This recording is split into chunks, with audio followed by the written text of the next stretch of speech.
देखा है इस देश में डेमोक्रेसी, इस देश की हमारी स्वतंत्रता कैसे खतरे में है और पर्दे के पीछे डेमोक्रेसी का कैसा गला घोटा जा रहा है, तो उससे स्पष्ट होता है।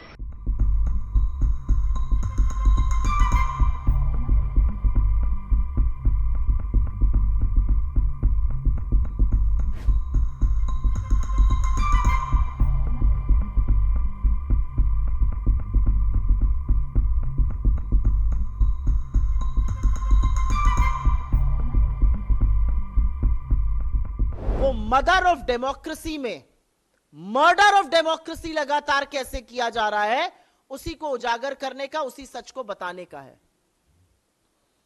सोचिए कि जब 3 काले कृषि कानून आए थे, किसान विरोधी कानून, और उन किसानों का दमन किया जा रहा था, जब 1 साल से ऊपर किसान दिल्ली की सरहद पर जाड़ा, गर्मी, बरसात, ओले झेलते हुए इस सरकार के खिलाफ आंदोलन कर रहे थे, तो बजाय समाधान ढूंढने के उनको मवाली, उनको खालिस्तानी, उनको पाकिस्तानी, उनको आतंकी तो कहा ही जा रहा था। साथ में ट्विटर जैसे प्लेटफॉर्म्स को यह भी बोला जा रहा था कि अगर उनको दिखाया तो आपका भारत में बोरिया बिस्तर हम बंद कर देंगे और आप पर छापे मारे जाएंगे।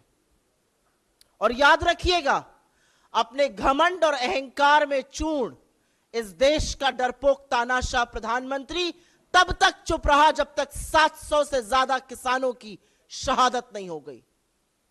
और चुनावी नफा नुकसान देखते हुए 3 काले कृषि कानून वापस लिए।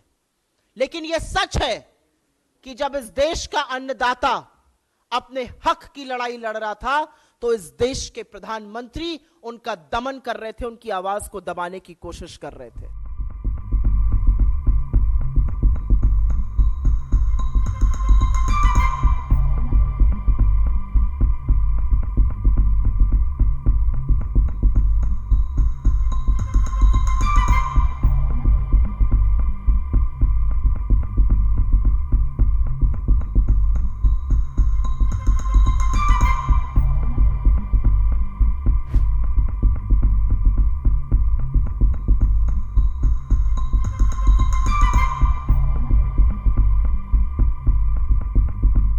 उस टाइम पे भी भारत सरकार ने, ये हमको जानकारी थी कि जितने रिच फेसबुक और ट्विटर पे आने चाहिए किसान मूवमेंट के, वो नहीं आ रहे। और ये लोकल स्तर पे रोकने की कोशिश करते थे। और जो इसको मालिक था उसने बिल्कुल अब स्पष्ट कहा ही है। लेकिन जो भी ऐप हैं, जो कंपनियां ये चलाते हैं इस तरह की, वे किसी के प्रेशर में नहीं आते। उसने बिल्कुल ठीक कहा, भारत सरकार ने ये एफर्ट्स किए होंगे और ये कई बार खबरें चली भी हैं कि उनको नुकसान कर देंगे अगर वे बात नहीं मान देंगे। तो ये सारी चीजें हैं, तो उन्होंने जो चीज है उन्होंने बिल्कुल ठीक कही है।